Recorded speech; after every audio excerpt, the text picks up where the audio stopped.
से आरजेडी की में जाने का मूड बना लिए हैं, तो हम एकदम बात आपको सबूत के साथ पेश कर रहे हैं, आप लोग इंतज़ार कीजिए। जैसे कि चुनाव जीतेंगे पवन सिंह यदि काराकाट से, तो चुनाव जीतने के बाद वो डायरेक्ट आरजेडी में जाएंगे।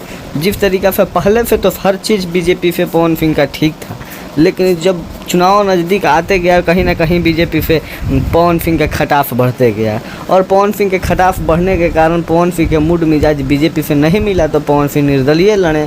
और निर्दलीय लड़ने के बाद भी जब पवन सिंह के खिलाफ में अमित शाह, नरेंद्र मोदी और राजनाथ सिंह, जेपी नड्डा तमाम लोग प्रचार करने आए, जब बीजेपी के बड़े बड़े चेहरा, तो अंदर से पवन सिंह का भाई और बौखलापन ज़्यादा हो गया। उसके बाद पवन सिंह के खिलाफ मनोज तिवारी को भी उतारा जा रहा था, लेकिन मनोज तिवारी बोल रहे थे कि हम समझा कर बैठा देंगे, लेकिन पवन सिंह जब नहीं बैठे तो कहीं ना कहीं उनसे भी मनमुटाव हो गया।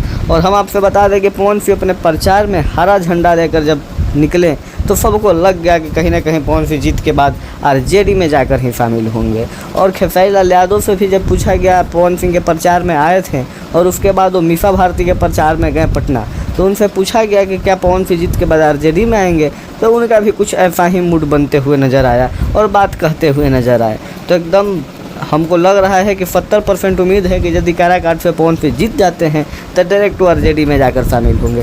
आप लोग कमेंट करके बताइए कि पवन सिंह के कहाँ जाना उचित रहेगा और किस जगह पर बेहतर रहेगा। जय भोजपुरी, जय भोजपुरिया समाज। इसी तरह बने रहिए चैनल में, चैनल को सब्सक्राइब कर दीजिए।